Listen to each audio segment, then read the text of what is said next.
Hey everyone, it's Jason from Game-Rave.com, and this is Game-Rave TV. So with E3 and other events coming in less than 2 months, it's time to turn our attention to the 500-pound gorilla in the room, and I don't mean that guy from Overwatch. For the first time in gaming history, virtual reality is going to have a serious focus from developers and publishers. This is huge, especially if you have been around the industry as long as I have. With positive reviews on the Oculus Rift coming in from Digital Foundry, the first gauntlet has been thrown in the VR battle.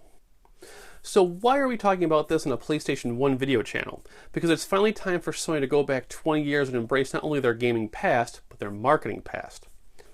When the PlayStation first launched, Sony of America did everything they could to stifle 2D games from coming forward from the previous generation. Everything had to be 3D to show off the system's amazing tech, especially when compared to rival Saturn and, well, the Super Nintendo. At the time, this was a travesty to 2D lovers like myself, but the plan worked.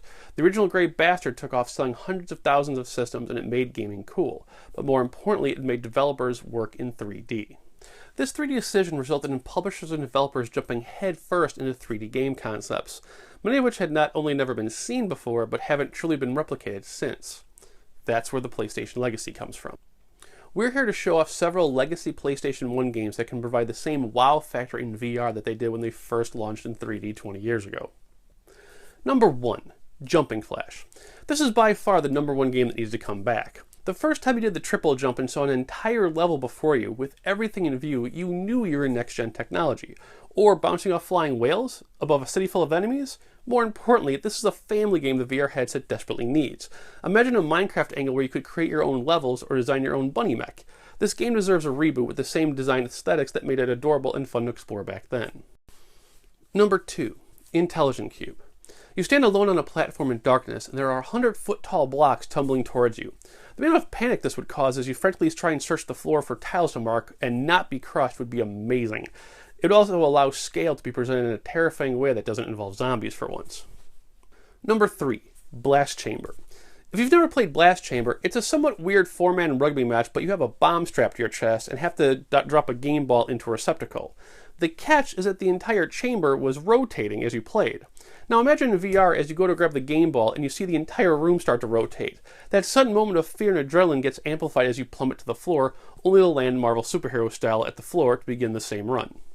Number 4. Ridge Racer. Now, car racing is an obvious choice for the helmet, but let's be honest. While a Gran Turismo was a Sunday drive in the park when it came to Ridge Racer speed. Imagine doing 130 miles an hour around a corner with the 3D world zooming past you. Ridge Racer also had some amazing locales in its PlayStation days, which is why it would be perfect for VR. The cityscapes, the waterfalls, the bridges, and more. Number 5. Warhawk. You would not believe how happy I was to see Ace Combat coming to VR, though I will need a barf bag because I know how I fly a plane, and that's not good.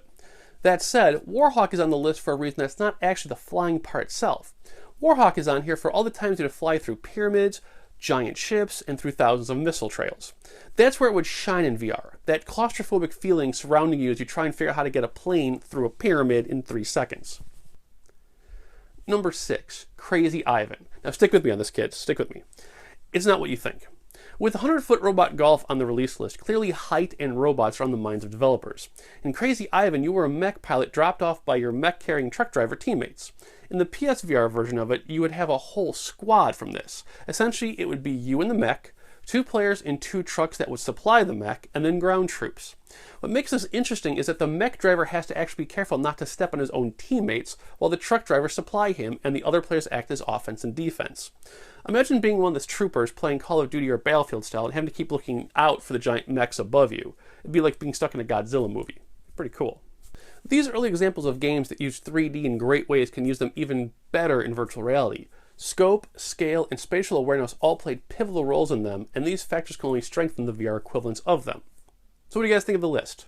Have a PlayStation 1 game that you'd like to see come to VR? Why and for what reasons? Comment below. We'll see you guys next week on Pause Mode. Take care.